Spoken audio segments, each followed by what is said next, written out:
Molecular. Nobody. Okay. Okay.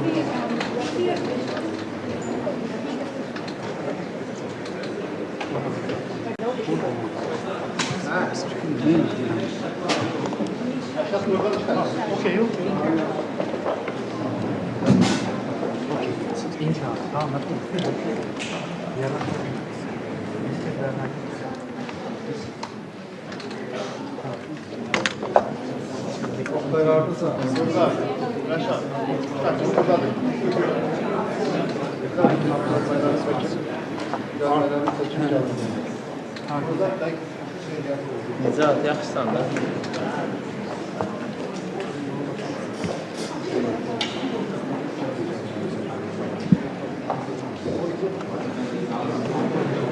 Good, thank you. Later on. Yeah.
You cannot say this.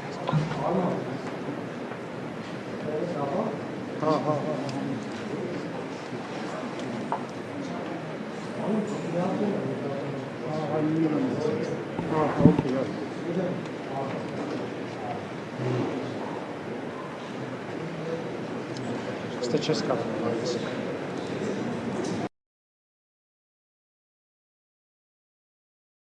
As more New Yorkers struggle.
Ladies and gentlemen, the President of the United States, accompanied by the President of the Republic of Azerbaijan and the Prime Minister of the Republic of Armenia.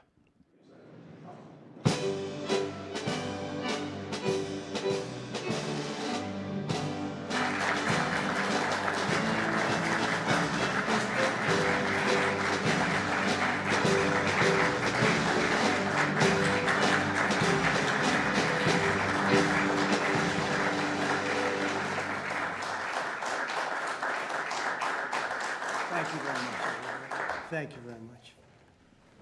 It's a great honor. Thank you.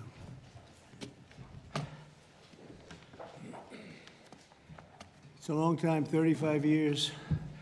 They fought, and now they're friends, and they're going to be friends for a long time. But it's a big, beautiful honor to welcome everyone to the White House for this very historic peace summit between Armenia and Azerbaijan. It's really a great thrill for me. I love seeing good people get together, and that's what you have. You have two great leaders. I want to congratulate these two visionary people, Prime Minister Pashinyan and President Aliyev, for coming to Washington to sign this momentous joint declaration. It's a tremendously important document, and it's been a long time in coming. They were explaining before that so many times they thought they could get there. It never happened, just never happened. I also want to thank Secretary of State Marco Rubio, Special Envoy Steve Witkoff, and their teams at the State Department. And I see that we have Chris Wright outside and Senator Steve Daines sitting right here. Thank you, Chris. Thank you very much. And Steve, thank you very much. And we have some other wonderful dignitaries, including the dignitaries from your country. But they provided tremendous diplomatic assistance. And Marco, congratulations. It's a big thing. Keep going. He got many jobs. And then, of course, you would say Steve was quite influential. I call him Henry Kissinger, who doesn't leak. For more than 35 years, Armenia and Azerbaijan have fought a bitter conflict that resulted in tremendous suffering for both nations. They suffered gravely for so many years. Many tried to find a resolution, including the European Union. The Russians worked very hard on it, never happened. Sleepy Joe Biden tried, but you know what happened there. He tried for probably 12 minutes and didn't work out. And many other countries tried, and they were unsuccessful. But with this accord, we've finally succeeded in making peace, and we just left the Oval Office where we signed voluminous documents and very important elements to the agreement. The country of Armenia and Azerbaijan are committing to stop all fighting forever, open up commerce, travel, and diplomatic relations, and respect each other's sovereignty and territorial integrity, so importantly. And I just spent a lot of time with these two men. I think they're going to have a great relationship. You want to know the truth? They didn't see each other that much, but they probably will. I think they're going to have. I think you two are going to have a great relationship. I have no doubt. And if you don't, call me and I'll straighten it out. Okay. Very importantly, we have also resolved the key issue that foiled previous negotiations. This declaration establishes what they are calling a great honor for me. I didn't ask for this. The Trump route for international peace and prosperity, which is a special transit area that will allow Azerbaijan to get full access to its territory of Nakhchivan while fully respecting Armenia's sovereignty. So they're going to be able to really live and work together, and it's amazing. So that's a very important territory, I guess, very special territory to you, and now they work together. Armenia is also creating an exclusive partnership with the United States to develop this corridor, which could extend for up to 99 years. And then they promise in 99 years they'll extend it, right? You'll promise. But we anticipate significant infrastructure development by American companies. They're very anxious to go in to these two countries, and they're going to spend a lot of money, which will economically benefit all three of our nations. This is incredibly positive news for the future of the entire region, and it's a very important region, as you know.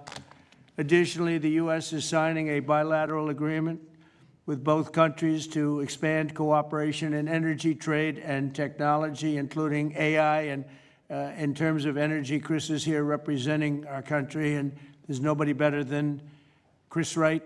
And Chris, I understand it's very fertile. It's a very fertile area. So I appreciate everything you've done. You've done amazingly well. We've got the gasoline prices coming way down from where they were. And it's really been something to watch. We are drilling like we haven't drilled in many years. I guess I could say ever before, and we just started. We're also lifting restrictions on defense cooperation between Azerbaijan and the United States of America. The president, that's a big deal. Is that important to you? I think so. That was pretty good. They're very happy about that. So am I. As president, my highest aspiration is to bring peace and stability to the world. Today's signing follows our success with India and Pakistan, they were going at it.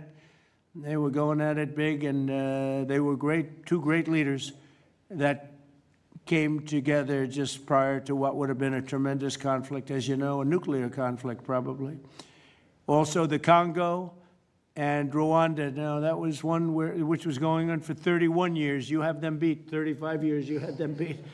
But that was going on for 31 years, and we have it all done, and people are very happy. That was a rough one. That was nasty. 7 million people that they know of died. Also, just recently, Thailand and Cambodia, that was one that was just starting. That 2,000 people were dead on the border, but it was just starting. And I was talking to one of the two nations on trade, and I said, I'm not going to sign a trade deal if you guys are going to fight. And I got the other one. And again, great leadership, Thailand and Cambodia. And before it got started, beyond that first couple of days, we stopped the war. And they've had wars periodically, very much as you two have had long-term wars. And we got it stopped. And the two, again, I find in all cases, they're great leaders. If they didn't agree, I would say they're lousy leaders, to be honest with you, but they did agree. And so Thailand and Cambodia, Serbia and Kosovo, we got something stopped that was ready to start. We didn't like that one. We didn't like it at all, and we saved a lot of lives. And numerous others. In addition, as you know, we took out the nuclear capability of Iran. And to use a term that people tried to dispute without any knowledge, it was obliterated. That's been confirmed by the Atomic Energy Commissions, everybody, that's totally obliterated. They might try again, but they're going to have to try a new site because they are, and I want to just say our military, we have the greatest military in the world.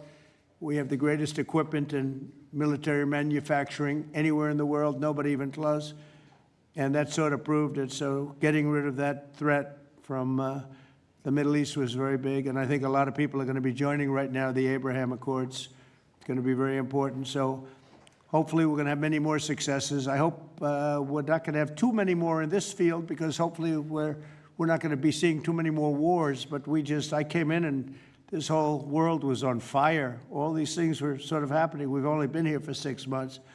The world was on fire. We took care of just about every fire, and we're working on another one that you're reporting on very strongly with Russia, Ukraine. And we'll have some more information for you a little bit later. But I want to ask these two very special people. Again, I've gotten to know them. They're very special people. And I think they have the potential to have a great personal relationship, which is always good, but also a great just relationship. And if I might, may I ask you to say a few words, sir? Thank you very much, Mr. President. First of all, thank you for invitation. It's a big honor to be invited by the President of the United States for this historic event. Actually, we are writing a new history in a bilateral interstate relationship between the United States and Azerbaijan. We are starting the path towards a strategic partnership.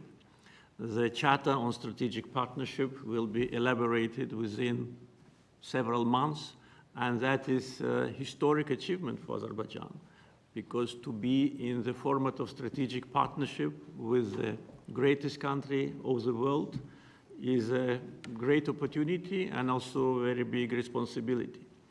And this strategic partnership format embraces so many important areas: mutual investment, trade, energy, connectivity, transit, AI, defense sales, counterterrorism.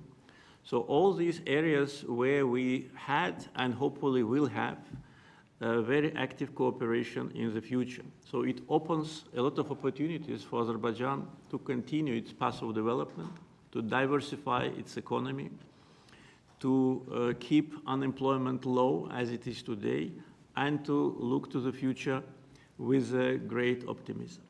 Also, I'm very grateful to Mr. President that he today lifted the restrictions which have been imposed on Azerbaijan back in 1992, just only 1 year after Azerbaijan restored its independence. These restrictions have been imposed on us. So after 33 years, these restrictions have been lifted just today. So really, it's a day which will be remembered by the people of Azerbaijan with a feeling of pride and gratitude to President Trump for his attitude to Azerbaijan, for his vision, for not only for our region. We were exchanging views today, and I said that within several months he managed to put an end to conflicts in Asia, in Africa, and now in Southern Caucasus. What we could not achieve for more than 30 years. We had to sacrifice lives. We had to fight two very bad wars with a lot of casualties. And if not for President Trump and his team, and our great friend, Mr. Vitkov and his team, probably today, Armenia and Azerbaijan would have been again in this endless process of negotiations. So really, it's a historic day. We are today establishing peace in the Caucasus, which will open great opportunities, not only for our region. And as President Trump correctly mentioned, the Trump route for international peace and prosperity, which will create new connectivity lines, which will lift the walls, and which will create connectivity opportunities for so many countries, with investments, with prosperity, with stability. You know, Azerbaijan and Armenia, we became independent at the same time as a result of the collapse of the Soviet Union. But at that time already, we were at war. So we lost a lot of years just being preoccupied with wars and occupation and bloodshed. So today, historic day, also because we bring peace. President Trump brings peace to Caucasus, and we're grateful for that. And I'm sure that Armenia and Azerbaijan will find courage and responsibility to reconcile, and also the people will reconcile. We will turn the page of standoff, confrontation, and bloodshed, and provide bright and safe future for our children. So I'm very happy because today we're writing the great new history. And once again, Mr. President, thank you for all what you are doing for us, for our region, and for the whole world.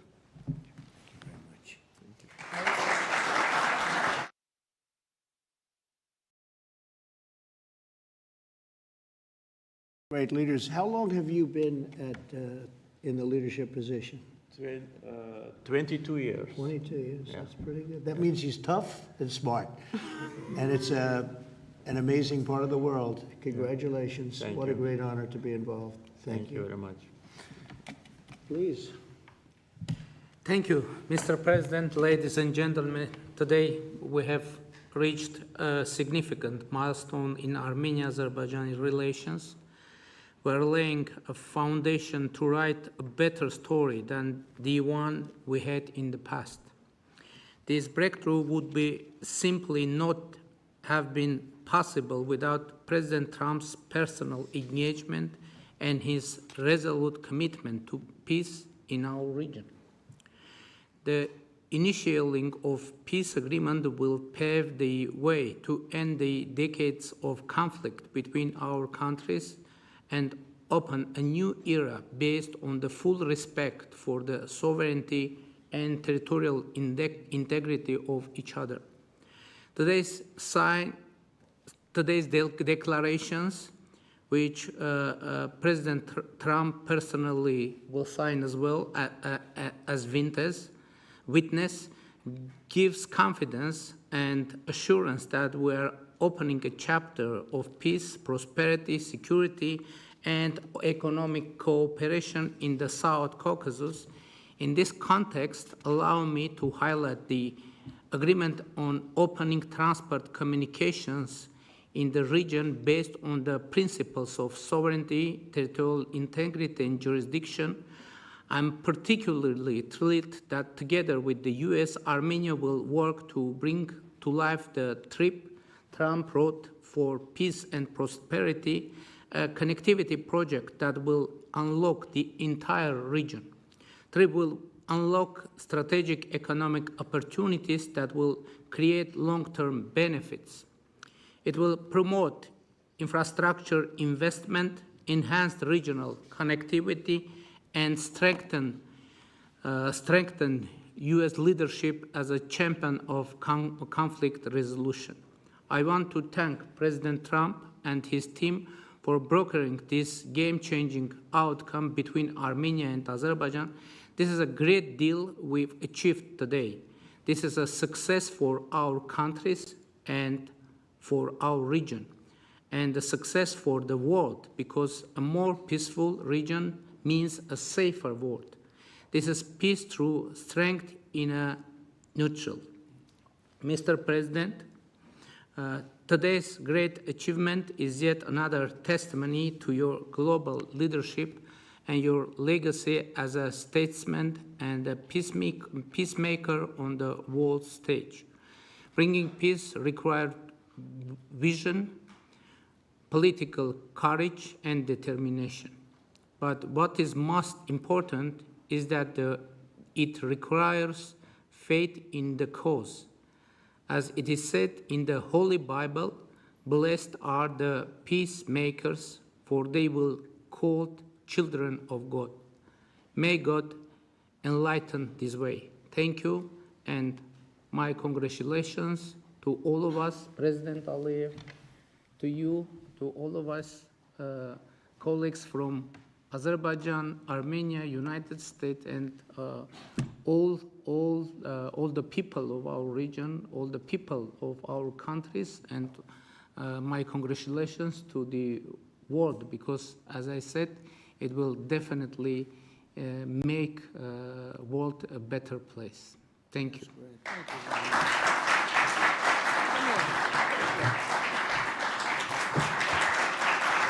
President of the United States, the President of the Republic of Azerbaijan, and the Prime Minister of the Republic of Armenia will now sign the joint declaration on the outcomes of the Trump Route for International Peace and Prosperity Summit. That's really They will beautiful. sign 3 copies in English. The President of the United States signs as a witness to the President of the Republic of Azerbaijan and the Prime Minister of the Republic of Armenia, affirming their path to peace, stability, and prosperity. We kindly ask that all guests remain seated for the signing of the documents.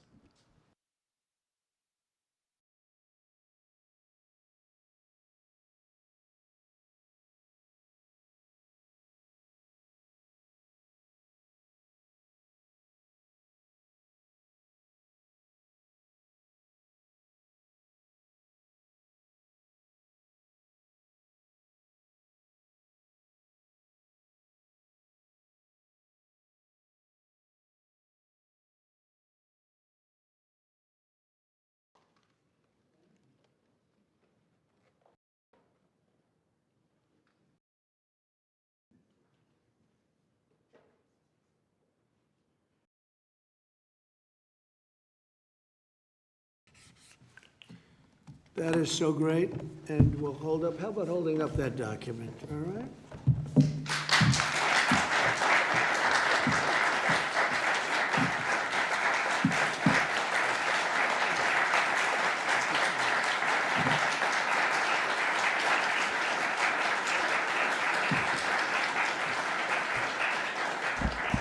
Well, thank you. This is really a big day, and we have some other big announcements, but I didn't want to make them because I don't want to do anything that could even, in a little way, overshadow what's taken place today. 35 years of death and hatred, and now it's going to be love and respect and success together. And I didn't really want to do anything that would in any way overshadow. I don't think it can be overshadowed when you're at war and so many people have suffered and so many people have been killed, and now you're going to have great peace. And I look forward to that corridor, because that corridor sounds, I'm going to have to get over there. I'll bring Senator Daines with me, and we're going to have to get over there, Steve. So, but this is a really great achievement, and I congratulate you. You're 2 incredible leaders. You're going to go down in history. And I've read the whole thing about how long it took, and you thought you were there and people let you down, and sometimes you probably let people down, maybe. I don't know how it works, but that's the way it usually does. But this is something that is very, very special. So I don't want to get in the way of it at all, but we'll take a few questions, maybe at least slightly related, but we have some other things to announce later on in the day. Peter, please. Related, just because you mentioned the elusive peace in Ukraine. Right. Who is holding up this Ukraine ceasefire summit? Is or is it Zelensky? Well, I think it's, that one is, as you know, we've been working on a lot of these deals. We've closed every single one of them all throughout the world, and that's the last of them. And they're losing, Peter, about 6, maybe even 7,000 soldiers every single week. Russia, as you know, lost almost 25,000 over the last month and a half, and Ukraine lost just a small number, fewer. It's a lot of people are dying, and I think we're getting very close. And we're going to be announcing later on. We're going to have a meeting with Russia. We'll start off with Russia, and we'll announce a location. I think the location will be a very popular one for a lot of reasons. But we'll be announcing that a little bit later. I just don't want to do it now because of the importance of what we just did. And I completely understand. Yeah, please, go ahead. Follow-up. Are you surprised that Zelensky hasn't figured out by now, in years of war, how to deal with you and to deal with Putin without needing permission to make concessions from his parliament or from a national referendum? Well, he's going out and getting what he needs. You know, he's not authorized to do certain things. I said, well, you're going to have to get it fast because, you know, we're getting very close to a deal. And he's doing that, and he's working with the European nations, and they're terrific people, terrific leaders, NATO. And as you know, I became very friendly with them. They agreed to go from 2% to 5%, 2% that they didn't pay to 5% that they've already paid. It's trillions of dollars. So, you know, we're working together very closely. But no, in all fairness to President Zelensky, he's getting everything he needs to assuming we get something done. But I'll be meeting very shortly with President Putin. It would have been sooner, but I guess there's security arrangements that unfortunately people have to make. Otherwise, I'd do it much quicker. He would too. He'd like to meet as soon as possible. I agree with it. But we'll be announcing that very shortly, okay? And location.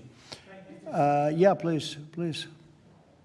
Mr. President, with this meeting with Putin, is this Russia's last chance to achieve peace? And do you expect Ukraine to make any type of territorial concession? Yeah, I don't like using the term last chance. Look, it's, you know, look, this is two very, very smart people. They've been going at it and their predecessors also very smart. They've been going at it for 35 years. It's tough. And, you know, when those guns start going off, it's awfully tough to get them to stop.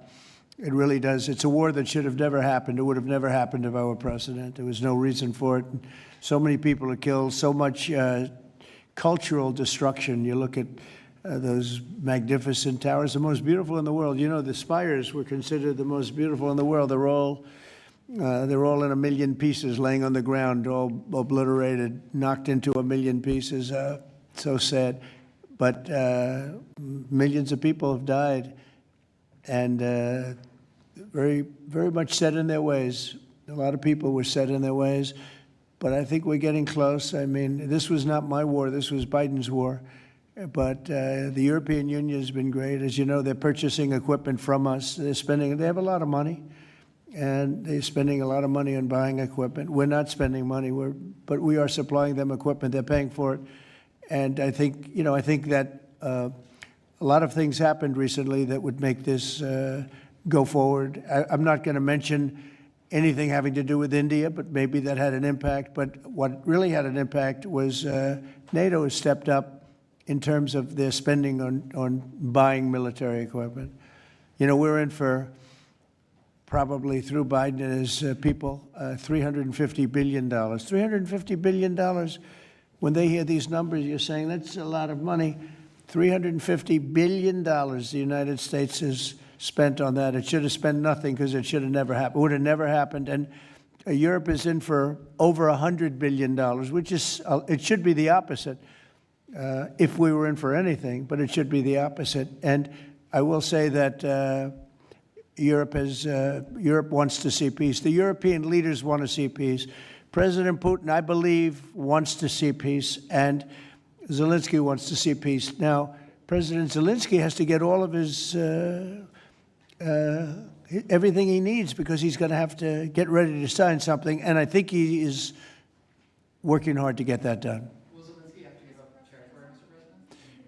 Well, you're looking at territory that's been fought over for 3.5 years with a lot of Russians have died, a lot of Ukrainians have died. So we're looking at that, but we're actually looking to get some back and some swapping. It's complicated. It's actually nothing easy. It's very complicated, but we're going to get some back. We're going to get some switched. There'll be some swapping of territories to the betterment of both. And but we'll be talking about that either later or tomorrow or whatever. Yeah, please.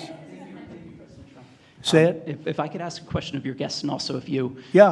Of the guests, will the Armenians from Nagorno-Karabakh be allowed to return? And also, do you have any thoughts on the talk about President Trump winning the Nobel Peace Prize? And for President Trump, you're working on resolving 2 other major conflicts. In Gaza, you've spoke of resettling the Gazans. The country of Somaliland has expressed potential interest if you were to diplomatically recognize their independence. Are you inclined to do so? And also, did President Putin present an award to Mr. Witkoff during their recent visit? He likes Mr. Witkoff, I can tell you that. That's true. Please, go ahead. I think President Trump deserved to have a Nobel Peace Prize, and we will defend that, and we will promote for that, and that's obvious. So, and today's event, I think, is a very bright expression of that, and hopefully you will invite us to front row. You'll be front row. yeah. Thank you very much. We are in favor. Thank you. Thank you. Can I have a suggestion? Yes. So maybe we agree with Prime Minister Pashinyan to send a joint appeal to Nobel Committee to award President Trump with the Nobel Peace Prize, because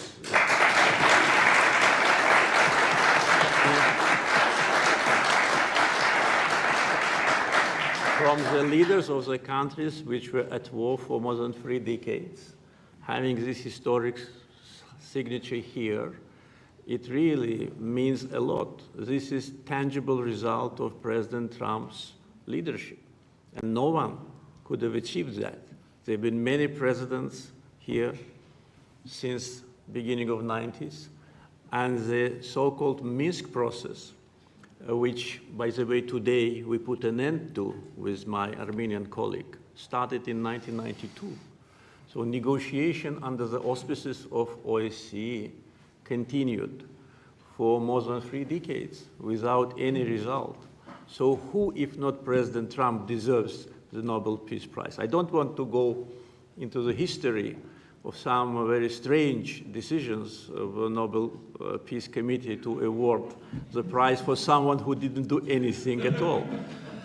But President Trump, in 6 months, did miracle. So I think that my Armenian colleague will support it, and judging by the reaction of the audience, I think as soon as we come back, we will agree to issue a joint letter. And hopefully, and I also join when President is awarded, we hope that he will invite us to the ceremony. You certainly will be. Thank you very much. Do we have draft to sign now? Well, we'll see what happens. We already It's like early. to sign. Thank you very much. It's very nice. We're looking into that right now. Good question, actually, and another complex one, as you know, but we're working on that right now. Somaliland. Thank you so much. I wanted to ask you, have you spoken to Russian President Putin yet? And would you go to Russia or Ukraine? And what exactly would you say We'll to him? be announcing a location in maybe a little while, and I think you'll be very happy. We'll see what happens, right? All we can do is do our best. We've been working on this one for a long time. This is a very complicated one also. This was extremely complicated, but we made it less complicated, and we had 2 very brilliant people on my right and my left. They understood what was at stake. I think if it didn't get done now, it might have never gotten done. So this is the same, very similar with Ukraine. It became more and more complicated as time went on. It was simple at the beginning. It wasn't going to happen. But it became more and more complicated. But I think we're getting close. Yes, ma'am. Yes, go ahead, please. Could the location for the summit be Italy? Location, Oh. Italy. I will give it to you very soon. Honestly, I don't want to do anything. These guys, I don't want to do anything where that's like, because this is a bigger story than a location. A location's good. I'm a real estate person. I know about a location. But there's nothing to compete with this in terms of what we're doing today. It's just such a great achievement for these two. Really, they'll go down as great leaders for what they did. I put them together, but what they have been able, and I don't want to do anything. So we'll talk about it later. Today, we'll give you a location today. Cartels, too. You were talking about sending military forces to fight against the drug cartels in Latin America. Do you think it's worth sending our forces, our U.S. forces there to take this on? Cartels where? Central Latin America. Well, Latin America's got a lot of cartels. They've got a lot of drugs flowing. So, we want to protect our country. We have to protect our country. We haven't been doing it for 4 years. And we love this country like they love their countries. We have to protect our country. So, we're playing a tough game, but we'll have more to say about that soon. Yes, ma'am. Mr. President, I'm Musala from Azerbaijan News Agency Report. So we are grateful to be here. Today you host a truly historic meeting. As a person who values diplomacy and global interaction, do you consider the possibility to visiting Azerbaijan? Actually, you mentioned Azerbaijan and Armenia after this meeting. Well, To visit our countries, do you consider to visit? Wow. which one do I consider better? Both, yes. Both. Oh, I think if I ever said that you would say, this guy couldn't have solved the problem. You know what? I consider them both great, okay? And you know what? They're going to be even greater. But and they're very different in many ways, but they have a lot in common. But they're both great as far as I'm concerned. Yeah, please. It's an interesting question, right? That would have been a hell of an answer if I said, well, I think I like this one or that one. No, we don't do that. Go ahead, please. Mr. President, first of all, thank you for bringing peace to South Caucasus, something that no one has been able to achieve in 35 years. Thank you. That's number one. We also noticed that you think highly of the commitments that the sides have taken on and assumed. However, considering the long history of conflict and the fact that this is not a legally binding document, will there be consequences if at some point one of the sides takes a step back? I don't think it's going to happen. I think it's going to be very good. And I told them, I gave them a personal commitment. If there's, there's always little problems here and there, right? The big ones have been solved. These are the giant ones have been solved. But if there's conflict, they both know they're going to call me and we're going to get it straightened out. They're not going to have a problem. Where are you from? Armenia. Okay, good. Very good. I was wondering. It was a very unusual question. But it's not unusual considering you're from Armenia. If there's a problem, we will get it worked out. I told them both, don't let the problem last. We get it early and we'll get it solved. Good reporter you have over there. Okay? Can I Yes, add? please. Can I add? Yeah. First of all, I'd like to say that today we initialed the peace deal, which was in the process of negotiations for quite a while. The fact that it is initialed here, in the capital #1 of the world, in the office #1 of the world, and in front of the great President of the United States, means that there should be no doubts and no suspicions that any of the sides would step back. If any of us, Prime Minister Pashinyan or myself, had in mind to step back, we wouldn't have come here. So you can be absolutely sure, as well as Azerbaijani community, that what has happened today will result in peace, long-lasting peace, eternal peace in the Caucasus. That's a very nice statement. I'm sorry. Fully agree and nothing to add. That's a very nice two statements, but that's a beautifully stated statement. Let's go. A couple of more. Yeah, please. Mr. President, many in the South Caucasus have pinned the blame on your predecessor, Joe Biden, and his Secretary of State, Antony Blinken, for obstacles in America's bilateral relations with Azerbaijan and peace in that part of the world. How important is it to you to elevate your country's partnership and your administration's partnership with Azerbaijan, with Armenia, and how important is this for your legacy? Well, to me, it's very important, but it's, you know, I know the history of what was going on because I do a lot of reading, and they've been at a vicious, you know, they've had a very contentious relationship for a long time. It's war. Most of the time was war. And so to get it done, they're great people. I know a lot of people from Armenia. I know a lot of people from both countries, and they're incredible people, and it shouldn't happen what has happened. I wish we could have been here sooner, you know, if the election were different. I'm going to be nice today. I'm not going to be controversial and say the election was rigged. I would have had this thing solved 4 years sooner. But the truth is that's right. If the election weren't rigged, I would have been here 4 years sooner. We would have signed the same agreement 4 years sooner. But it didn't happen, and the Biden administration did really very little, actually nothing, to get it done. But they did nothing to get really anything done. It was this country was in very serious shape. And I say it over and over again. I met all the leaders of NATO. I went, as you know, to the Middle East. I was with the King of Saudi Arabia, the leaders of great countries, right? Qatar and UAE and others in the Middle East. And everyone essentially said the same thing. We had a dead country 1 year ago. We had a dead country. Our country was dying. And now we have the hottest country anywhere in the world. It's not even close. We have the hottest country in the world. And it's an honor to use that, if you call it power or respect or whatever it is, to settle wars like we have right here to my left and my right. And these two guys are very smart. I got to know them, and they're very smart. They're not going to, I don't think they're going to ever have to bother with me. They may call me just to bug me a little bit. Let me put them to a test, and they'll call because they like to call me. But they're not going to have any problem. We have a very comprehensive agreement. It's a peace agreement. And this isn't ceasefire. This isn't we'll hold off. This is a peace agreement.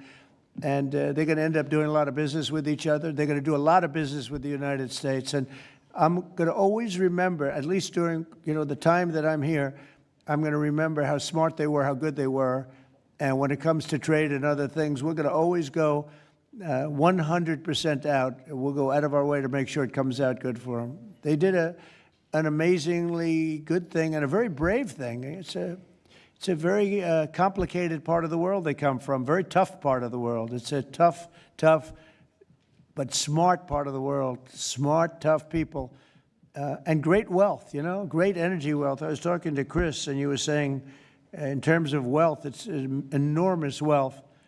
But wealth doesn't often solve problems. It takes other things. But they're amazing, two amazing leaders, and it's an honor to be associated with them. How about we'll do one more, please? Thank you, Mr. President. Your gut instincts have always done well in terms of business and in terms of politics. What does your gut tell you as it relates to the possibility of an event like this in the next few weeks, the next few months, in which you have President Putin on one side and President Zelensky on your other side? I think my instinct really tells me that we have a shot at it, okay? And you'll find that out later on, and maybe even today, but we have a shot at it. Look, it's got to be solved. We're not losing people. A lot of people say, why are you bothering? We're not losing people. We were spending hundreds of billions of dollars. Now we're spending nothing. We're spending no money. I guess we're making money because, we're great. We have the best military equipment in the world. We're selling it to NATO. But you're losing thousands of people a week, Russians and Ukrainians mostly soldiers, but, missiles are lobbed into cities and towns, Kiev, lots of places. You've been reading the same stories that I've been reading. And we got to get it solved. The Norwegian Nobel Committee will make their announcement as it relates to this year's Nobel Peace Prize on October the 10th, Friday, October the 10th. Is that date circled on your calendar, Mr. President? I can't say. I mean, a lot of people say, no matter what I did, because, I'm of a certain persuasion, no matter what I do, they won't give it. And I'm not politicking for it. I have a lot of people that are. I know. I mean, I read the same things as you do.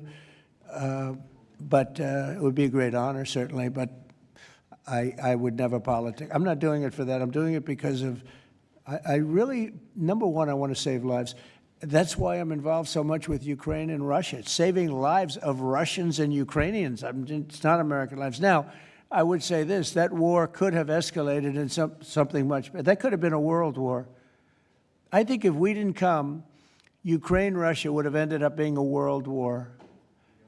And I stopped that. That stopped. Now the only question is, when is it going to be settled? And it could be very soon. But when is it going to be? But that would have been a world war. If I didn't come along with a very talented group of people sitting largely right here, but there are others not in the room that are very talented, I think Russia, Ukraine would have had a very, very high degree, I think even probably would have ended up being in a world war. I don't think people talk about that now because they don't see it anymore, but we've brought it down a long way. But that was getting to a point. When I first came in, I said, wow, this thing is really bad. And it could have escalated to a level that you people would have been very unhappy with. Yeah. Your predecessor, Mr. President, President Ronald Reagan, had a phrase as it relates to dealing with the then Soviet Union and also Mikhail Gorbachev. The phrase was trust but verify. Do you subscribe to that same view as it relates to Mr. Putin and Russia? Well, I do, relating to everybody. I mean, not just President Putin, but also people and leaders that I deal with. Look, I'm dealing with trade. And some of the worst deals we made, some of the worst trade deals we have, I talk about friend and foe, right? Friend and foe, two interesting words. Some of our worst trade deals were not with the foe, they were with the friends. Our friends were just killing us on trade. Not anymore. Not anymore. We're taking in trillions of dollars, and we're respected. And we're settling, through trade, even a little bit here, less here than on some, but through trade, I got things settled. With India, Pakistan, I think it was trade more than any other reason. That's how I got involved. I said, I don't want to be dealing with countries that are trying to blow up themselves and maybe the world. They're nuclear nations. That was a big one. Getting that one settled, I think you'd agree. That was a big one. And they were going at it. They were shooting airplanes out of the sky. 5 or 6 planes got shot down in their last little skirmish, and then it was going to escalate from there. And that could have gotten to be very, very bad. Now, I want to save a lot of lives. I love saving lives. That's what it's about. And when you save lives, you really end up having a peaceful world. Usually that ends up pretty well. I want to thank everybody, but in particular these two great leaders for having the courage to do what they did today, and they're going to go down in the history books, and it's a great honor to be involved. Thank you very much.